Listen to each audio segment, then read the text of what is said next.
지난주 히브리서 말씀을 가지고 말씀을 하나 전하면서 히브리서라고 하는 서신을 받았던 그 당시 성도들이 유대교로부터 핍박을 받고 로마로부터 핍박을 받았습니다. 그래서 일부는 유대교로 역개종하려고 하는 시도가 있었습니다.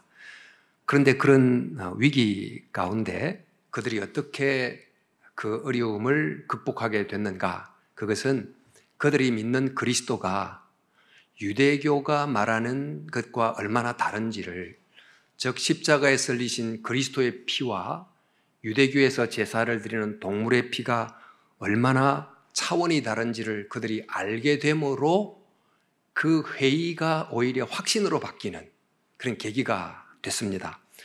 또 초대교회에 아주 초라해 보이는 소박한 모임이 성전 제사의 화려하고 장엄한 제사에 비해서는 너무나 초라해서 그 모임을 떠나고 싶어하는 사람이 있었지만 실제 두 모임 안의 내용을 깊이 들여다보니까 소박해 보이는 초대교회 모임 안에 있는 더 깊은 의미를 알게 됐고, 또 그 모임 속에 있는 사랑을 몸으로 체험하면서 오히려 모이기를 더 힘쓰게 됐다 하는 내용을 봤습니다. 근데 그 당시 성도들에 비하면 우리는 핍박이 없는 평안의 시대를 사는 것 같습니다. 하지만 지금 이 시대에 신앙에 대한 공격이 전혀 없는 것이 아닙니다. 다른 종류의 공격이 있는 것입니다. 그때와 다른 방식으로 지금은 어려움과 고통으로 핍박하는 것이 아니고 문명이 제공하는 유례 없는 편리와 안락함과 쾌락이라는 즐거움으로 우리의 관심을 서서히 돌려놓고 있습니다. 화려하고 다양한 즐김들을 우리에게 끊임없이 주므로 성도의 교제 속에 담긴 그리스도의 거룩한 임재와 치유와 구원으로부터 계속해서 우리를 멀어지게 만들고 있습니다. 그러다 보니 그 당시 핍박이 주는 그로 인한 급격한 역개종과는 전혀 달리 이 시대의 완전한 쾌락이 우리를 서서히 신앙으로부터 돌이키게 하고 서서히 신앙이 약해지는 줄도 모르고 약해지게 만들고 있는 시대입니다.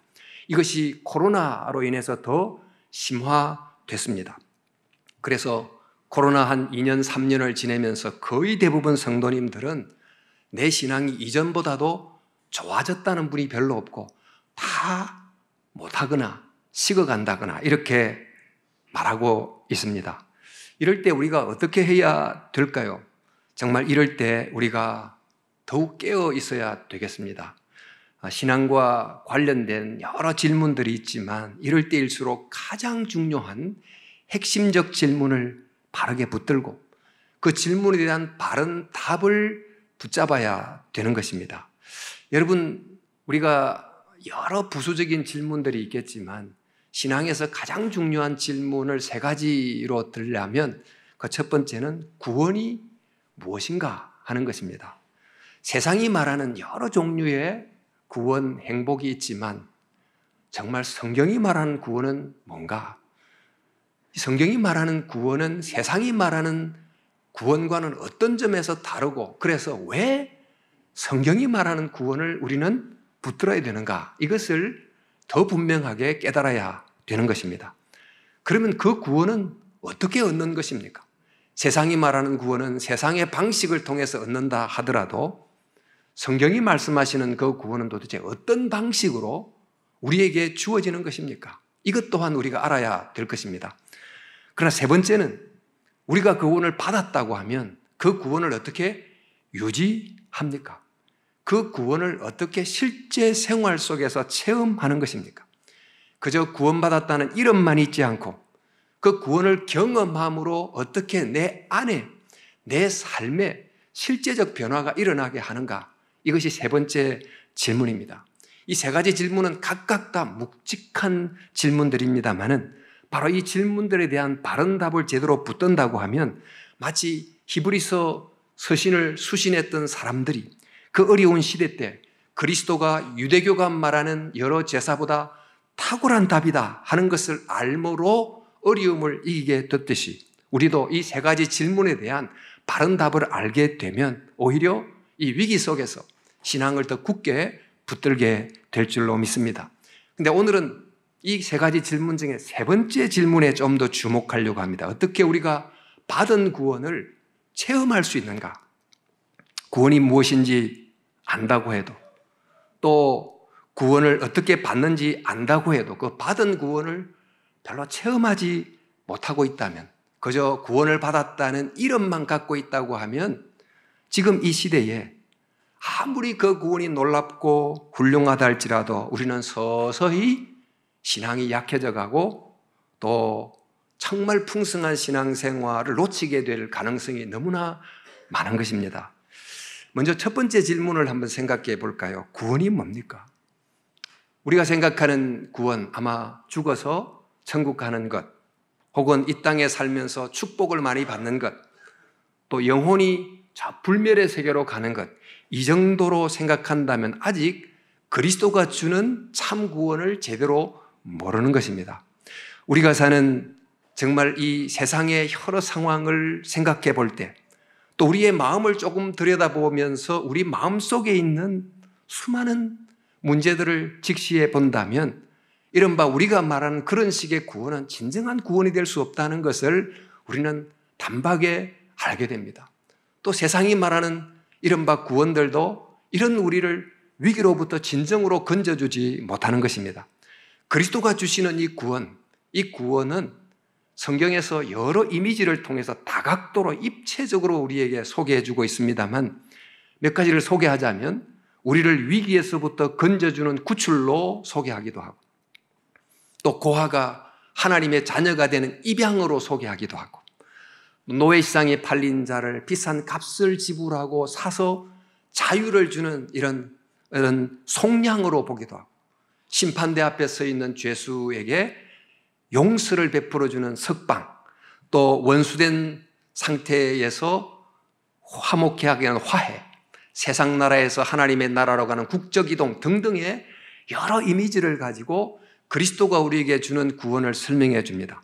그런데 이런 여러 이미지를 통해서 소개된 이 구원은 동일한 내적 구조를 가지고 있어요. 그 구조는 무엇으로부터 벗어나서 무엇 안으로 들어간다. 이 벗어남과 들어감, 이 운동을 다 가지고 있습니다.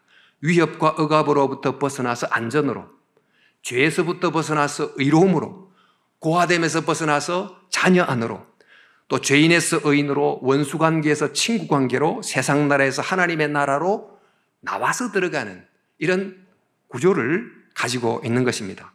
그런데 먼저 구원이라는 것은 반드시 벗어남이 있어야 됩니다.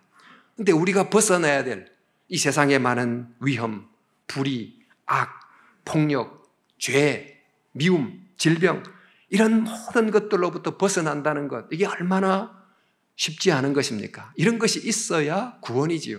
그런데 구원은 그것으로 끝나지 않고 그 다음 단계 반드시 들어감이 있어야 돼요. 어디로 들어갑니까? 안전으로 들어가고, 의로움으로 들어가고, 선으로 들어가고, 평화, 사랑, 이런 안으로 들어갈 때 비로소 그 구원이 완성되는 것입니다. 이 구원의 이 두 면, 나옴과 들어감, 이것을 갈라디아서에서 사도 바울이 이런 문장으로 표현하고 있는데요. 너희가 자유를 위하여 부름을 받았으니, 그러나 그 자유로 육체의 기회를 삼지 말고 사랑으로 서로 종노릇하라. 구원이라는 것은 불의와 심판으로부터 벗어나는 자유입니다. 우리는 벗어나는 자유라는 구원을 받았습니다. 그러나 그것이 구원의 전부가 아니고 그 자유를 가지고 사랑을 위해서 자발적으로 내 자유를 내려놓고 섬김과 종노릇과 사랑 안으로 들어가는 이 나옴과 들어감이 함께 있을 때 진정한 구원이 되는 거죠. 하나님과 사람과 세상과의 그릇된 관계로부터 나와서 하나님과 인간과 세상과의 바른 관계 안으로 들어가는, 이것이 이른바 영적 출애굽과 영적 가나안으로 들어감이 구원입니다. 그런데 이런 구원을 정말 더 살펴보면 이것이 세상이 말하는 구원과 얼마나 차원이 다르고 정말 놀라운지 모릅니다. 우리도 마치 히브리서 수신자들이 그리스도의 구원, 그 탁월성을 알므로 믿음이 더 견고해졌던 것처럼 우리도 그리스도가 주시는 그 구원, 그 위대함을 알므로 이 세상이 말하는 유사 구원에 넘어가지 않도록 살아가는 것이 매우 필요합니다. 성령님은 우리에게 계속해서 그리스도 안에서 이루어진 그리스도가 만드신 구원이 어떤 건지를 깨닫게 하심으로 우리의 마음에 그 진리의 빛을 비추심으로 우리로 하여금 신앙생활에 견고히 서게 도와주십니다. 자, 여러분, 그런데 이 구원은 어떻게 얻는 것입니까? 여러분, 세상의 구원은 세상의 방식으로도 얻고 또 유능한 사람은 자기의 능력으로도 얻지만 그리스도가 주시는 진정한 구원은 어떻게 얻습니까? 우리 힘으로 얻을 수 있습니까? 죄에서부터 악에서부터 벗어나는 구원을 누가 자기의 힘으로 얻을 수 있을까요? 어제 그저께입니까? 푸틴이 30만 명 병사 동원령을 내렸습니다만은 일부는 러시아를 빠져나가려고 하기도 한다는 뉴스를 봤습니다. 바로 그 한 정치가의 명령에서 벗어나는 것조차도 쉽지 않은데 또 출애굽 사건을 보면 애굽의 파라오에서 벗어난다는 것은 10가지의 기적을 통해서 겨우겨우 벗어날 정도입니다. 이처럼 우리의 힘으로 벗어나야 될 것에서부터 벗어나는 것이 너무 어렵습니다. 외부의 문제로부터도 벗어나는 것이 어려울 뿐만 아니라 무엇보다 내 안에 깊은 죄, 어두움에서부터 내가 스스로 벗어날 수가 없는 것입니다. 바로 이런 벗어남의 구원, 이걸 누가 주는 것입니까? 바로 십자가의 예수 그리스도가 주는 거죠. 예수 그리스도는 이런 구원의 벗어남의 구원뿐만 아니고 하나님 안에서 들어가는 놀라운 은혜의 선물도 함께 주지 않았습니까? 예수 그리스도께서 주신 이 선물은 일종의 종합 세트와 같습니다. 이 속에 정말 벗어남의 구원 또 하나님의 은혜 안으로 들어감의 구원이 다 들어 있습니다. 근데 이것을 우리에게 주셨는데 바로 이것을 주셨지만 그것이 구원이 되려면 우리가 그 선물을 받아야 됩니다. 그리스도께서 십자가를 통해서 우리를 살리는 선물을 마련해 놓았지만 우리가 그것을 나의 것으로 받아야 비로소 내게 구원이 임합니다. 그래서 사도 바울은 구원을 설명할 때 너희가 그 은혜에 의하여 믿음으로 말미암아 구원을 받았으니 이것이 너희에게서 난 것이 아니요 하나님의 선물이라. 그리스도께서 은혜라고 하는 선물을 값없이 우리에게 주셨습니다. 그런데 그 선물을 우리가 받아들이는 믿음이 있어야 됩니다. 그러니까 그리스도께서 십자가에서 이루신 객관적 성취를 믿음으로 받아들일 때 주관적으로 내 것이 됩니다. 성령님께서 바로 그 예수님의 십자가를 받아들이는 믿음을 주시는 것입니다. 사실 이 선물이 굉장히 귀하고 놀라운 것이지만 사람들이 그저 쉽게 받아들이지 못합니다. 그 이유는 지금 이 세상은 영적 전쟁터이기 때문에 사단이 계속해서 그 그리스도의 선물을 보지 못하게 하고 받아들이지 못하게 하는 방해가 있기 때문입니다. 여러분, 길가밭에 말씀의 씨가 떨어졌는데 새들이 날아와서 그 씨를 쪼아 먹는 것처럼 지금도 여전히 하나님의 말씀이 들려도 전파가 돼도 그것을 깨닫지 못하게 하고 잠시 공감하며 들었지만 곧 잊어버리게 만드는 수많은 영적인 공격이 있는 것입니다. 그래서 성령님께서 믿을 수 있는 마음을 주셔야 비로소 그리스도께서 십자가에서 이루신 그 구원이 나의 구원이 되는 것입니다. 성령님이 중요해요. 이 10월 새생명 축제를 저희가 준비하고 있습니다. 아주 귀한 말씀이 있을 것입니다. 정말 세상에서 말하는 일반적 힐링의 말씀과는 다른 그리스도가 담긴 말씀이 있게 되겠습니다만 아무리 좋은 말씀이 있어도 그 말씀이 머리에서 가슴으로 내려와야 됩니다. 근데 가슴으로 내려오기 전에 길가에 뿌려진 씨를 새들이 날아와서 쪼아 먹는 것처럼 아마 고개를 끄덕여도 좀 감동이 된다 싶어도 곧 잊어버리고 망각하고 이런 상황이 있게 될 수 있습니다. 그러므로 우리는 성령님이 임하도록 간절히 기도해야 돼요. 마음의 눈이 열리도록 기도해야 되는 것입니다. 마음의 땅에 떨어진 씨를 쪼아 먹으려고 날아오는 여러 새들을 쫓아내는 그런 기도의 운동이 있어야 돼요. 그래서 우리가 한 3주간 릴레이 금식 기도를 하려고 하는데 여러분들이 이래 참여해서 이미 구원을 받은 분들은 더 풍성하게 또 받아야 될 분들은 성령의 도우심을 통해서 그리스도께서 이미 이루신 그 구원을 온전히 받을 수 있는 생명의 역사가 있도록 함께해 주시기를 바랍니다. 여러분, 구원이 무엇입니까? 또 구원을 어떻게 얻습니까? 이 두 질문도 굉장히 많은 설명을 필요로 하지만 세 번째 질문, 이렇게 구원을 알고 받았다면 그것을 어떻게 유지하고 어떻게 경험하느냐, 이게 굉장히 중요합니다. 제가 이 세 번째 질문에 주목하는 이유는 우리가 구원이 무엇인지를 머리로 알기는 알았지만 또 내가 구원을 믿음으로 받았다고 하긴 하지만 그러나 그 받은 선물을 포장지도 별로 뜯지 않고 그대로 잘 모셔서 저기 서랍에 보관하고 있다고 하면 구원을 받기는 받았지만 실제로 그 구원이 무엇인지를 경험하지도 못한 채 살아가게 되는 것입니다.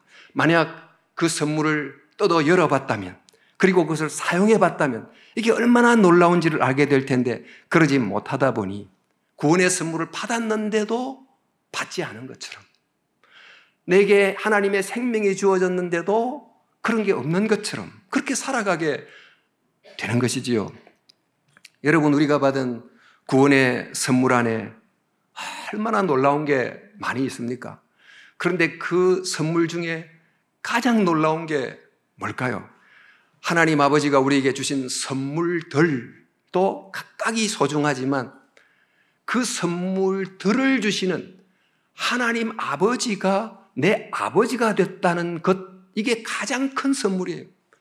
하나님이 주시는 선물들보다 그 하나님을 아버지라고 부른다는 것 자체가 선물 중에 선물이지요. 우리는 바로 이것을 잘 붙들어야 되는 것입니다. 그래서 예수님께서는 주기도문을 통해서 하늘에 계신 우리 아버지여 하고 부르면서 기도하게 가르치지 않았습니까? 그리고 예수님께서 성천하시면서 자신의 그 십자가를 통해서 이룬 가장 중요한 사역이 무엇인지 이렇게 말씀하셨습니다.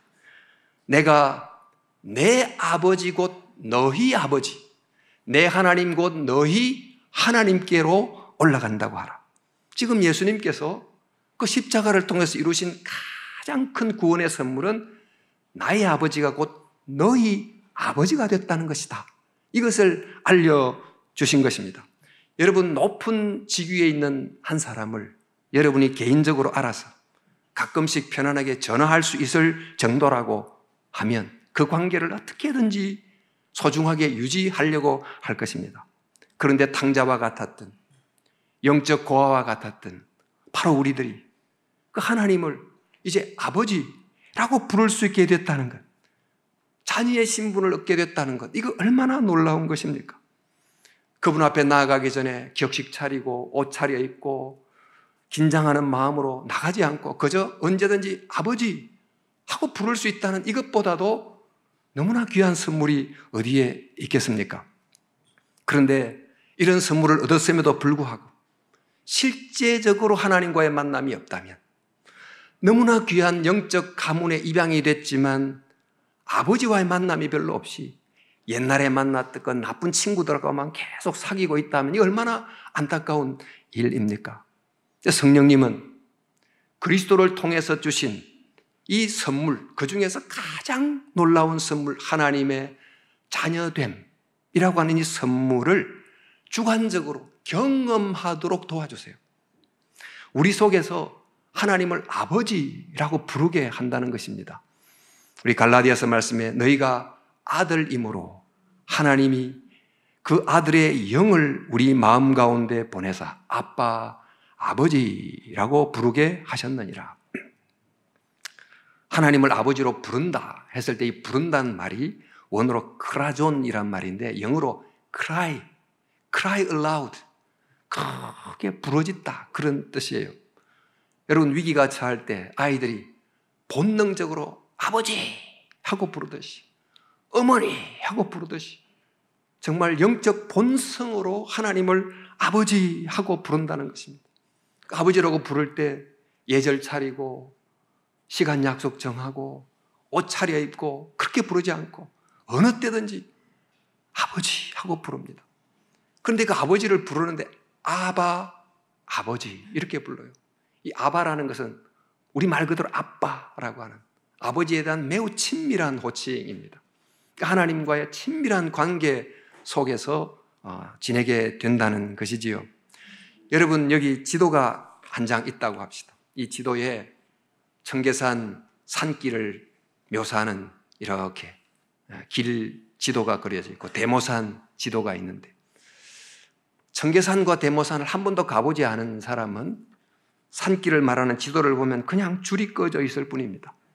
그럼 매 주말마다 청계산 가고 대모산 가는 분들은 이 길을 가에는 시냇물이 있고, 요쯤 가면 바위가 있고, 여기 가면 기괴한 나무가 있고, 길인데 그 길이 살아 움직이는 실제 물소리가 들리고 새소리가 들리고 바위가 보이는 것입니다. 여러분, 어떤 사람에게는 신앙생활이 그저 지도책 보는 것 같습니다. 어떤 사람에게는 신앙생활이 그 지도책에 기록된 길을 실제로 가는 것 같아요. 여러분, 하나님의 자녀가 됐다는 것을 그저 교리로 안다는 것하고 실제로 그 하나님을 아버지로 경험해 간다는 것은 얼마나 다른지 모릅니다. 교리로만 아는 사람이 신앙을 유지하기가 쉽겠습니까? 특별히 우리 같은 이런 시대에 신앙을 붙들고 유지한다는 것이 쉽겠습니까? 여러분, 저는 그만큼 경험으로 알지 못해요, 그렇게 말하는 분이 많이 있을 수 있습니다. 그러나 여러분, 하나님을 만나는 경험은 언제나 부름에서 시작해요. 누구를 만나려면 불러야 되잖아요.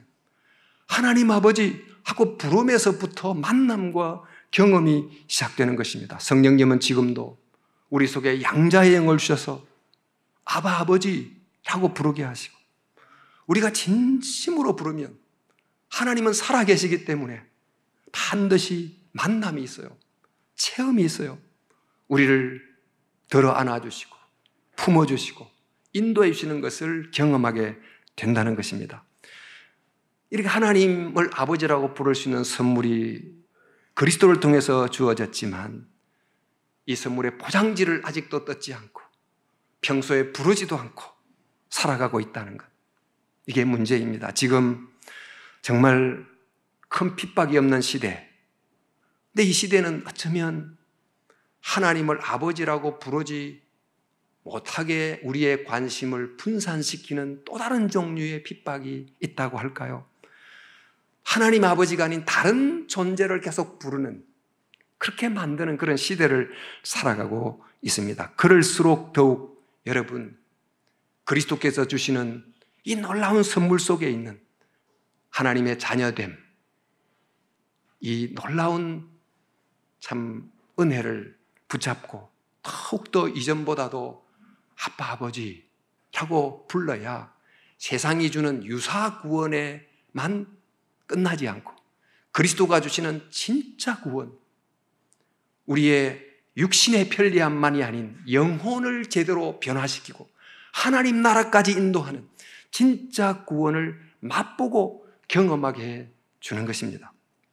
저와 여러분들이 바로 이런 하나님의 자녀됨의 내용을 명분으로만 붙들지 말고 실제 매일같이 체험해 갈 수 있기를 진심으로 바랍니다. 우리가 그리스도가 주신 구원을 체험해 가야 되는데, 이 체험하는 길은 아바 아버지라고 모든 상황 속에서 부르는 것과 함께 또 하나의 길은 성령님이 우리 안에 거하게 하시는 거예요. 예수님은 우리 곁에 함께 걸으셨어요. 근데 예수님이 보내신 보혜사 성령은 우리 안에 거하십니다.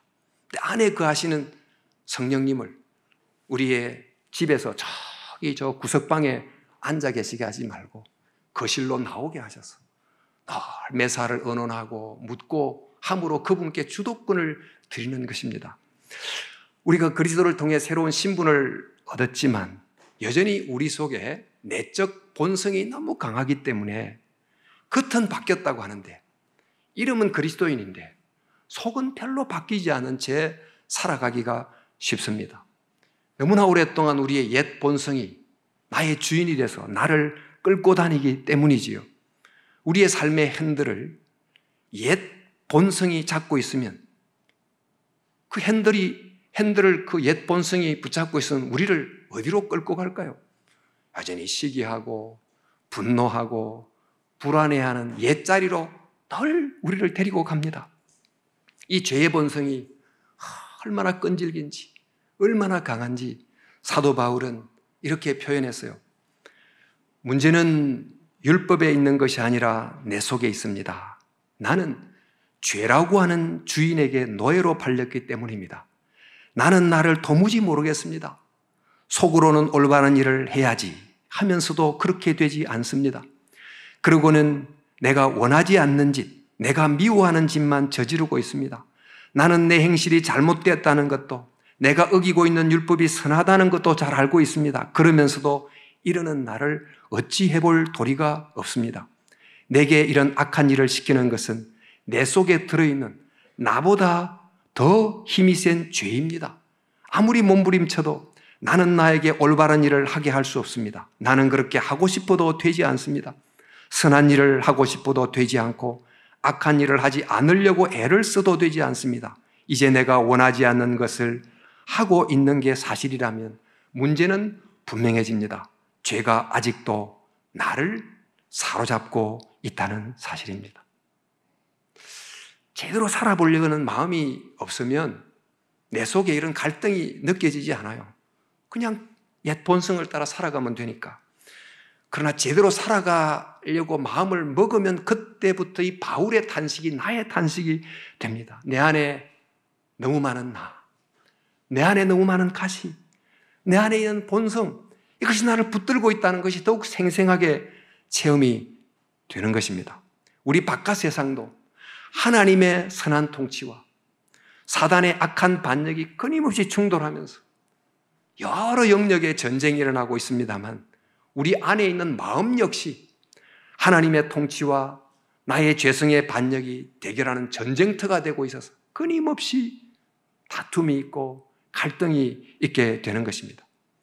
누가 내 마음의 땅을 차지하느냐, 성령이 차지하느냐, 본성이 차지하느냐, 이런 대결이 있는 것이지요. 그러므로 우리가 해야 될 일이 뭘까요? 우리가 할 수 있는 일은 내 안에 내주하시는 성령님께 매일 마음의 운전대를 맡기는 거예요. 그러지 않으면 결국 내 본성이 내 운전대를 잡고 옛날 내 가던 죄의 자리로 또 이끌고 가는 것입니다. 그래서 사도 바울이 이렇게 고백합니다. 내가 그리스도와 함께 십자가에 못 박혔나니 이제는 내가 사는 것이 아니요 오직 내 안에 그리스도께서 사시는 것이라. 이제 내가 육체 가운데 사는 것은 나를 사랑하사 나를 위하여 자기 자신을 버리신 하나님의 아들을 믿는 믿음 안에서 사는 것이라. 그러니까 육체의 본성을 못 받고 그리스도가 살게 한다. 성령님이 삶의 운전대를 잡도록 바뀐다는 거죠. 또 이렇게 말합니다. 내가 이르노니 너희는 성령을 따라 행하라. 그리하면 육체의 욕심을 이루지 아니하리라. 육체의 소욕은 성령을 거스르고 성령은 육체를 거스르나니 이 둘이 서로 대적함으로 너희가 원하는 것을 하지 못하게 하려 함이라. 여기서 말하는 육체는 이 바디가 아니고 우리 몸을 숙주로 삼아서 끊임없이 우리를 죄로 이끌고 가는 이 악한 본성이 이런 육체입니다. 우리의 지성, 우리의 상상력, 그것을 무엇이 실제로 지배하고 있습니까? 우리의 감정, 일주일 돌아보십시오. 무엇이 우리의 감정의 땅을 지배하고 다스리고 있었습니까? 핸들을 뺏어가지고 성령님께 맡겨야 우리의 지성과 상상력과 또 감정이 성령이 주는 생각으로 지배하게 되는 것입니다. 이렇게 할 때 비로소 우리는 그리스도께서 우리에게 주신 그 구원을 체험하게 되는 거예요. 경험하게 되는 거예요. 그래서 흔들리지 않게 되는 것이지요. 또 바울은 우리의 마음을 밭에 비유해가지고 우리는 지금 매일 두 종류의 씨앗을 뿌리고 있는데 지금도 밭농사를, 논농사를 하면 곡식도 씹지만 잡초가 떨어지는 것처럼 두 종류의 생각의 씨, 언어의 씨, 어떤 관념의 씨들이 계속 떨어지고 있는데 어떤 것은 육에 속한 씨고 어떤 것은 성령에 속한 씨입니다. 근데 씨는 떨어지면 반드시 싹을 내게 돼 있어요. 콩 심으면 콩이 나고 팥 심으면 팥이 납니다. 근데 문제는 어떤 씨를 꾸준히 내 마음의 땅에 뿌리고 심느냐 하는 것입니다. 여러분 보십시오. 자기 육체를 위하여 심는 자는 육체로부터 썩어질 것을 거두고 성령을 위하여서 심는 자는 성령으로부터 영생을 거두리라. 육에 속한 것을 계속 뿌리면 결국 육에 속한 썩어질 열매를 거두게 된다. 그 육체가 뭐냐? 육체의 일은 분명하니 곧 음행과 더러운 것과 호색과 우상숭배와 주술과 원수 맺는 것과 분쟁과 시기와 분댕과 당짓는 것과 분열과 이단과 투기와 술 취함과 방탕함, 그 열매를 맺게 된다. 그러나 성령에 속한 것을 계속 뿌리면 반드시 시간은 걸리지만 성령의 열매를 맺는데 그 성령의 열매는 곧 사랑과 희락과 화평과 오래 참음과 자비와 양선과 충성과 온유와 절제니 이 같은 것을 금할 법이 없나니라. 여러분, 우리가 사는 시대에는 핍박이 없는 시대이지만 그러나 우리의 마음을 서서히 분산시키고 우리의 신앙을 쉽게 만드는 또 다른 종류의 위험이 있는 시대를 살아갑니다. 이런 시대를 어떻게 믿음으로 살아갈 수 있을까요? 세상이 주는 구원과 다른 그리스도가 주는 참된 구원이 무엇인지를 제대로 알아야 됩니다. 그 구원이 세상이 말하는 여러 종류의 성공, 행복, 축복과 어떤 점에서 근본적으로 다르고 어떤 점에서 이것이 진짜 구원이 되는지를 말씀을 통해서 분명히 깨닫는다면 우리는 흔들리지 않게 되겠죠. 그리고 그 구원을 말씀드린 것처럼 얻었다 할지라도 그 구원을 실제로 조금씩 경험해 가야지, 그러지 않고 그저 지도책을 보는 것처럼 추상적으로 관념적으로 끝난다고 하면 서서히 신앙생활은 식을 수밖에 없고 전도의 열정도 줄어버릴 수밖에 없고 말씀의 단맛도 서서히 사라지게 되는 것입니다. 여러분, 우리 모두가 그저 참된 만남도 교제도 없이 명목상의 영적 부자 관계에 머물지 말고 아버지라고 부를 수 있는 선물이 주어졌다면 매사의 모든 상황에 이전보다 더 아버지, 아빠, 아버지라고 부르면서 그분을 만나는 자리로 더 자주 나아갈 수 있기를 바랍니다. 부름이 있어야 그분이 오시고 그분과의 만남이 있습니다. 진심으로 여러분 부르고 기도하면 이 부름은 허공의 메아리가 아니고 정말 우리의 가슴에 전율을 주는 하나님과의 경험과 체험의 만남이 될 줄로 믿습니다. 그리고 매일 우리의 마음의 운전대를 성령님께 맡기는 연습을 합시다. 주님, 오늘도 내 삶의 운전대를 맡아주세요. 주님이 맡지 않으면 내 안의 본성이 내 운전대를 붙잡고 내가 원치 않는 것으로 이끌어 갑니다.